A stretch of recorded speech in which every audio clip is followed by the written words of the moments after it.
गोविन्दं प्रपद्येऽहं दीनान्यजतारकम् वन्दे मुकुन्दमरविन्ददलायतार्क्यं कुन्देन्दुशङ्खपदनं शिशिरोपवेशम् इन्द्रादिदेववनवन्दितपादपीठम् वृन्दावनालयमहं वसुदेवसूनुम् नवजलधरवर्णं चम्पकोद्भासिकरणं विकसितनलिनाश्रियं विस्फुरन् मन्दहास्यं कनकरुचिदुकूलं चारुबर्हावशूलं कमपि निखिलसारं नौनिगोपीकवारम् वंशीविभूषितकरान्नवनीराभात् पीताम्बराधरुणबिम्बफलाधरोष्ठात् पूर्णेन्दुसुन्दरमुखादरविन्दनेत्रात् कृष्णात् परं किमपि तत्त्वमहं न जाने ध्यानाध्यासवशीकृतेर्मनसा तन्निर्गुणं निष्क्रियम् ज्योतिकिञ्चनयोगिनो यदि परं पश्यन्ति ते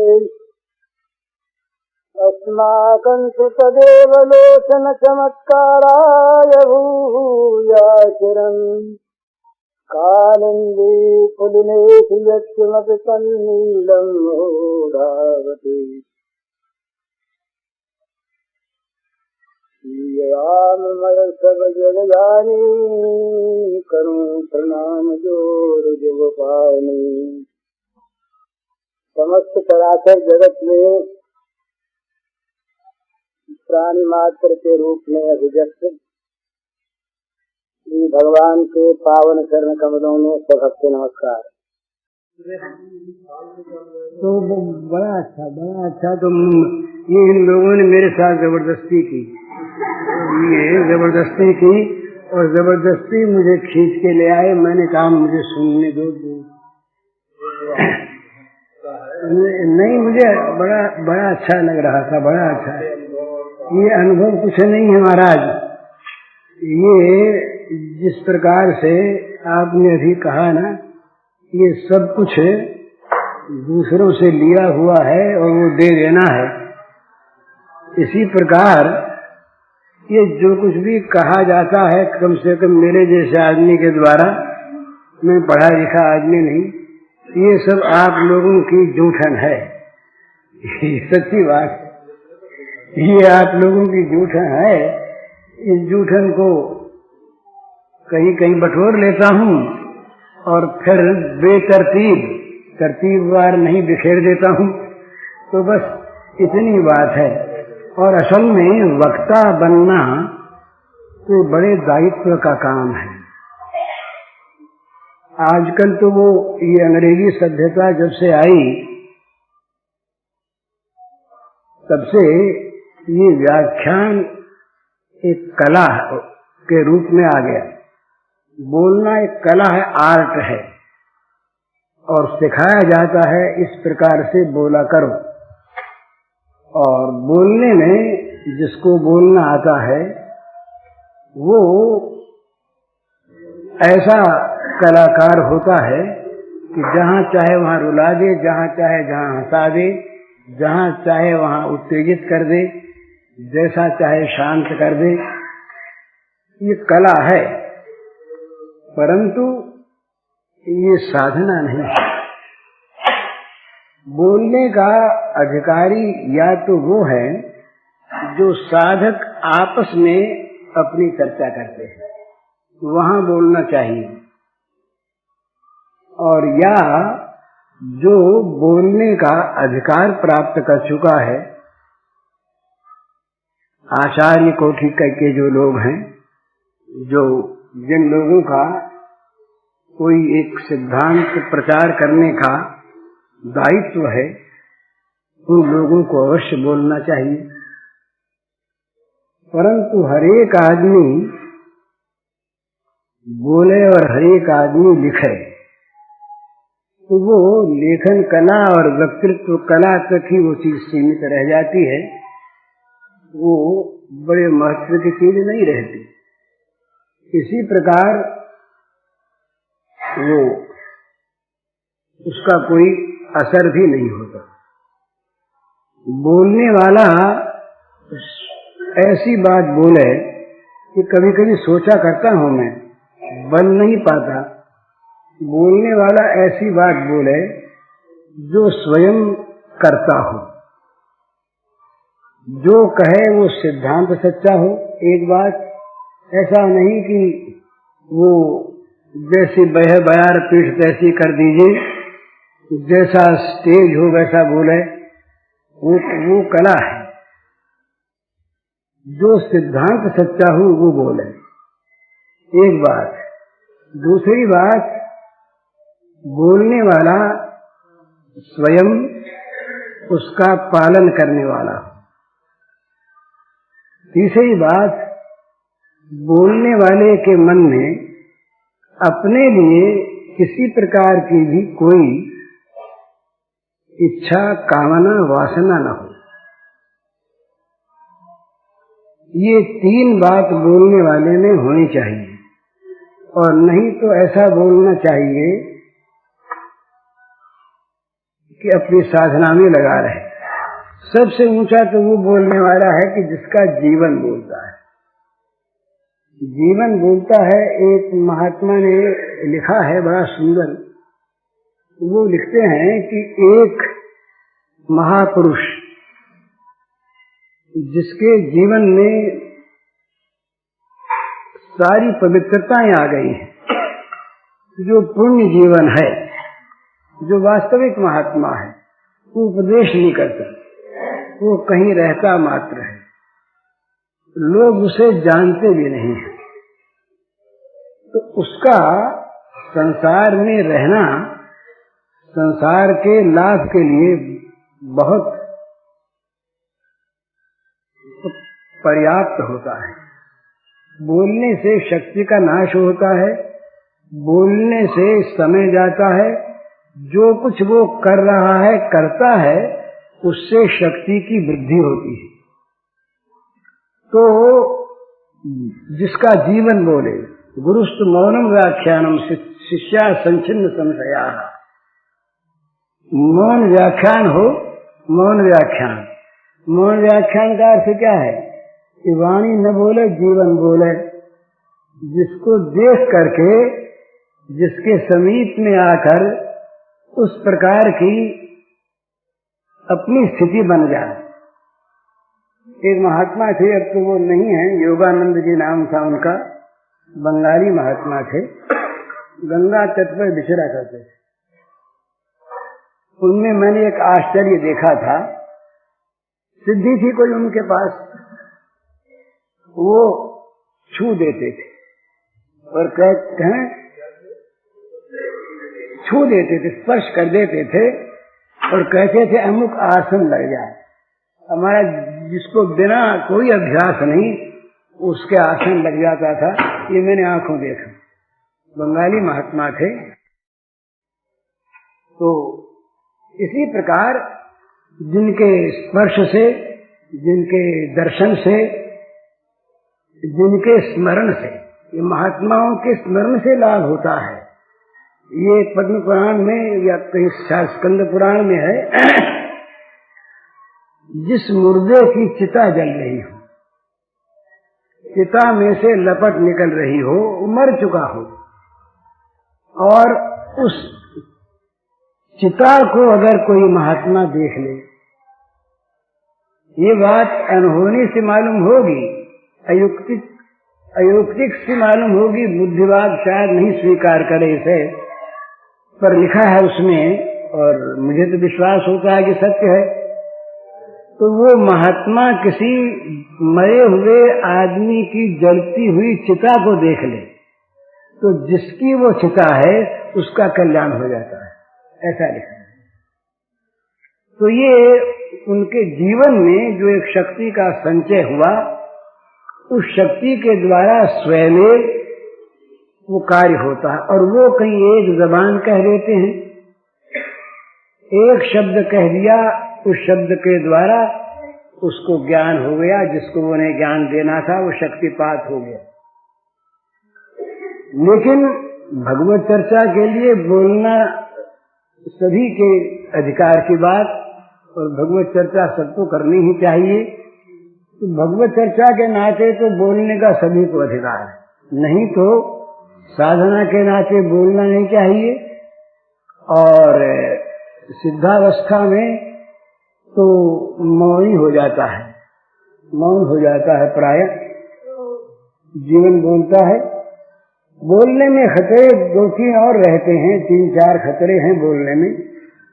एक तो बोलने में यदि कहीं जनता जो सामने रहती है उसको प्रसन्न करने का यदि मन में मनोरथ पैदा हो जाए, ये युक्ति संगत बात है कि वो अगर प्रसन्न नहीं रहेगी तो हमारी बात सुनेगी नहीं, अच्छी बात भी नहीं सुनेगी। तो उसको बोलना तो ऐसी भाषा में चाहिए जो उसको प्रिय लगे, ये तो ठीक, पर उसको प्रिय लगने के लिए ऐसी बात भी बोलने लगे जो प्रिय तो लगे पर जो सत्य न हो, जो प्रिय तो लगे पर जो सिद्धांत से विरुद्ध हो, तो वो गिर जाता है। तो ये बात अक्सर बोलने वालों में और खास करके राजनीति में तो ये बात कही जाती है कि हम तो भाई जनता को अपने पक्ष में लाना चाहते हैं, और पक्ष में लाने के लिए जनता का मन रखना चाहते हैं। जिस बात में जनता प्रसन्न हो वो बात हम कहते हैं। जनता जब हमारी हो जाएगी उसके बाद हम जनता को समझा लेंगे, ऐसा वो युक्तिवाद उपस्थित करते हैं, पर उसमें धोखा ही खाते हैं। तो बोलना वास्तव में बड़ी जिम्मेवारी की चीज है, और बोलने की आदत पड़ जाती है। जैसे प्यास होती है ना, वैसे बुलास होती है, बुलास। ये जिसको मैं तो भुक्तभोगी हूँ ना, जानता हूँ जो नहीं बोलने वाले हैं उनको पता नहीं है। दूसरे दूसरे लोग बोलते हों और अपने को बोलने का समय न मिले तो जी घबराने लगता है, और वहां के प्रबंधकों पर मन में रोष आने लगता है। वो बुलास जो है वो बार बार प्रेरित, तो फिर वहां पर नलगन भी बोला जाता है। तो ये सब बात में इसलिए कह गया कि कोई वक्ता हो इसीलिए वो महत्व का हो गया, उसे ऊंचे आसन पर मेरी तरह से बैठना चाहिए, ये आवश्यक नहीं है। वो तो मैं तो इसलिए बैठाता हूँ किसी तो महात्मा को अपने पास, ये सच कहता हूँ, बनाव की बात नहीं कहता। मेरे मन में ऐसा रहता है कि कोई बड़ा पास बैठा रहे, बड़ा मैं गेरुआ वाले को हरेक को बड़ा मानता हूँ, चाहे वो छोटा ही हो। मेरे मन में ऐसी श्रद्धा है, चाहे गेरुआ बिगड़ गया हो आज, पर मुझे गेरुआ प्रिय लगता है, आदरणीय लगता है स्वभाव से। तो मैं देखता हूँ कि कोई गेरुआ वाले के बगल में बैठ गया तो मुझे एक बल मिल गया, एक आश्रय मिल गया। ये मेरा आज का नहीं, बहुत पुराना स्वभाव है। तो मैं तो अपने लाभ के लिए, अपने स्वार्थ के लिए पास बैठाना चाहता हूँ, ये मेरी बात है। और इसका आपने कहा जरूरी है क्या, तो मैं समझता हूँ कि मेरे लिए तो जरूरी है, और के लिए जरूरी न हो, मेरे लिए जरूरी है।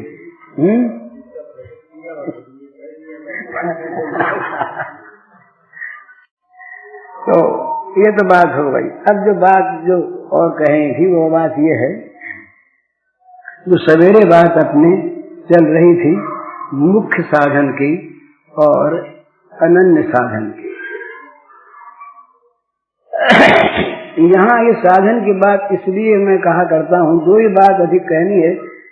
सिद्धावस्था की बात तो कहीं जाती नहीं, और ये कहना भी बड़ी हिमाकत है कि वो क्या वस्तु इसे मैं जानता हूँ, ये कहना नहीं बनता। वो क्या है, जो जानता है वो कहता नहीं, जो कहता है वो जानता है, और मैं तो जानता भी नहीं। तो ऐसी अवस्था में सिद्धावस्था की बात तो कहनी आती नहीं, कहनी चाहिए नहीं और है नहीं। साधनावस्था की बात कहनी चाहिए और वही अधिक कही जाती है, वही सबके काम की होती है। तो साधनावस्था में जो जो काम करने हैं वो थोड़े बहुत सभी के लिए लाभकारी होते हैं। मन का नियंत्रण, वाणी का नियंत्रण, शरीर का नियंत्रण, इंद्रियों का संयम, ये सभी के लिए आवश्यक होता है। और ये आवश्यक बात है कि सारी इंद्रियों के द्वारा भगवान का भजन होना चाहिए। अर्थात हमारा मन भी, हमारा शरीर भी, हमारी वाणी भी, हमारी बुद्धि भी, ये सभी भगवान के सेवन में निरंतर लगे रहें, तब वो ठीक साधना बनती है। थोड़े काल के लिए भगवान में लगाएं और थोड़े काल के लिए जगत में लगाएं, ये भी न लगने की अपेक्षा अच्छा है। लेकिन वास्तविक लाभ तो तभी होगा जब भगवान में ही लगे रहें। जगत में कहीं लगें आवश्यकता अनुसार, तो भगवान में लगी रहने के कार्य में सहायता के रूप में लगे, बाधा के रूप में तो लगे ही नहीं, स्थान रोक कर लगे ही नहीं। तो साधना में इसलिए विशेष सावधानी की आवश्यकता है, और इसीलिए साधना सामूहिक नहीं हुआ करती, साधना व्यक्तिगत हुआ करती है। क्योंकि साधना में अपना अपना साधन अगर एक सा भी हो तब भी साधना का स्तर सबका एक सा नहीं होता। जो बराबर चलने वाले दिखते हैं उनमें भी कोई न कोई अंतर रहता है प्रायः। तो निरंतर अपने आप को देखता है, साधक अपने आप को देखता रहे कि उसकी वृत्ति में, उसके अंतर में, बाहर नहीं, उसके अंतर में भगवान कितना रहते हैं और जगत कितना रहता है, ये मापदंड है। भगवान जब अधिक रहने लगे तो समझना चाहिए कि साधना में हम अग्रसर हो रहे हैं, ये बिल्कुल नियमित बात है। और अगर ये कहा जाए कि भगवान की प्राप्ति हो गई, हो जाएगी, ज्ञान प्राप्त हो गया, हो जाएगा, प्रेम प्राप्त हो गया, हो जाएगा, और संसार में हम वैसे के वैसे ही जो के जो मन बुद्धि इंद्रियों को लगाए रखेंगे, ये बात होती हो तो होती होगी, समझ में आती, समझ में अपने समझ में नहीं आती, होती होगी तो बड़ा अच्छा होती हो। अंधेरा और प्रकाश एक स्थान पर नहीं रह सकता। भगवान और भगवान का विरोधी जगत एक स्थान पर नहीं रह सकते।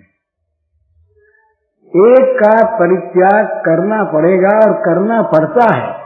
हम लोग जब भोगों में लगे रहते हैं, चाहे हम कितने ही कहें, उस समय भगवान हमारे द्वारा परित्यक्त हो जाते हैं। हम भगवान को उस समय छोड़े हुए रहते हैं, वो नहीं छोड़ के जाते, ये उनकी दया है, उनका स्वभाव है, उनका स्वरूप है। पर हम उन्हें छोड़ देते उतने समय के लिए जिस समय हम भोग जगत में रहते हैं। तो साधक को ये निरंतर ध्यान में रखना है, वो रोज रोज अपने आप को सवेरे, दोपहर को और रात्रि को 3 बार, ये त्रिकाल संध्या जो होती है ना, ये भगवान के धाम में एक बार उपस्थित हो जाना है। अपने मन को, इंद्रियों को, वाणी को भगवान की सेवा में ले जाना है। ये 5 बार की नमाज किस लिए है?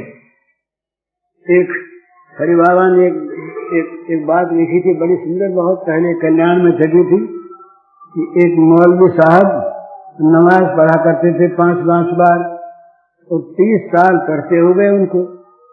तो उनके मन में आ गया कि 30 साल नमाज पढ़ते हुए अब तो खुदा हमारे ही हो गए हैं, कोई बात नहीं।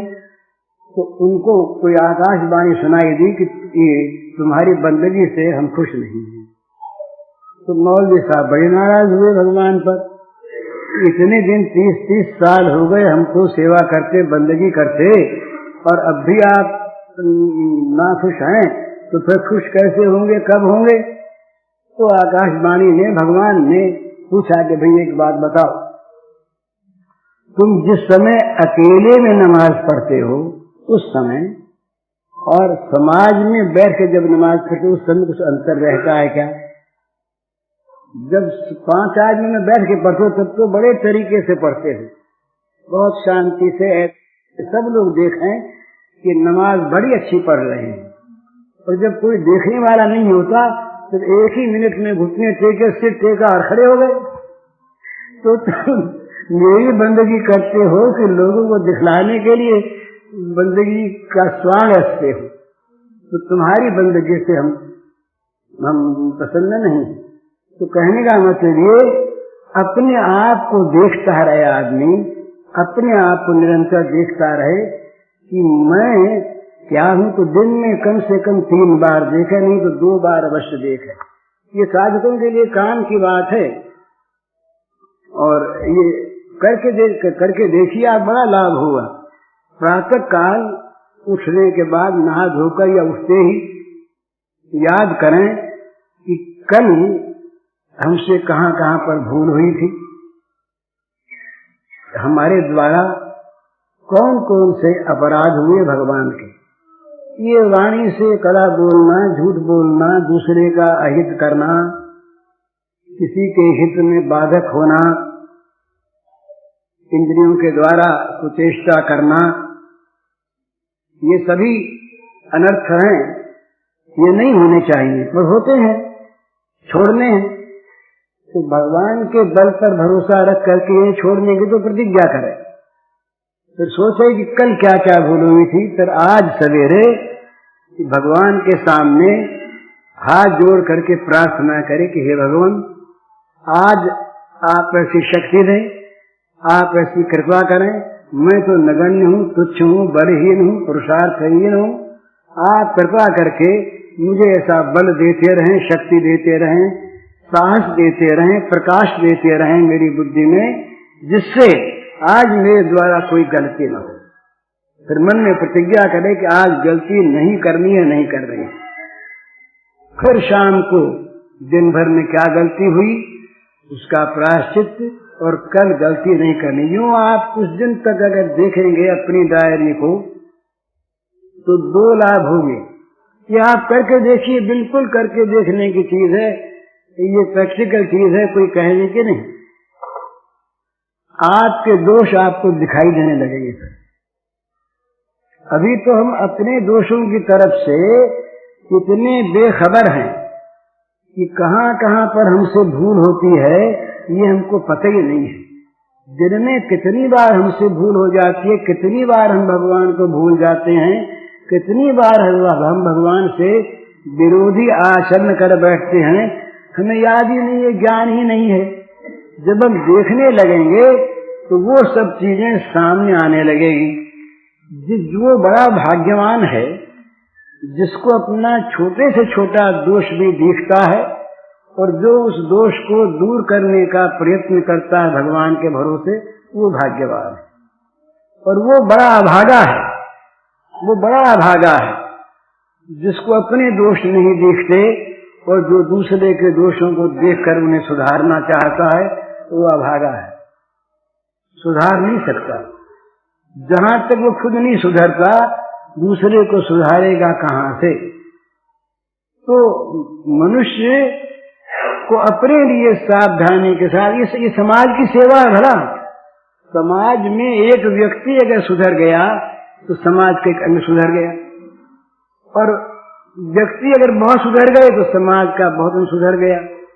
यूं समाज सुधरा, जात सुधरी, देश सुधरा, विश्व सुधरा। तो अपने आप को सुधारने की चेष्टा प्रयत्न पूर्वक करनी है, केवल सोच कर नहीं, सक्रिय होकर, क्रियावान होकर। ये रोज रोज अपने आप को, तो अपने एक तो दोष दिखाई देने लगेंगे, ये एक लाभ होगा। दूसरा लाभ क्या होगा, जहां अपने दोष दिखाई देंगे ना, वहां अपना अभिमान गलेगा, और दूसरे के दोषों को देखने की प्रवृत्ति कम हो जाएगी। क्या देखें, क्या देखें, हम किसी बात में कम हो तब न देखें। बुरा जो देखन में गया बुरा न पाया कोई, जो तन देखा अपना मुझसा बुरा न कोई। क्योंकि अपनी बात हम जानते हैं, हमारे मन में कहां कहां पर क्या क्या कमजोरियां हैं, दूसरे उसको पहचान नहीं सकते। वो तो बेचारे अपनी आंख से हमें सज्जन देखते हैं,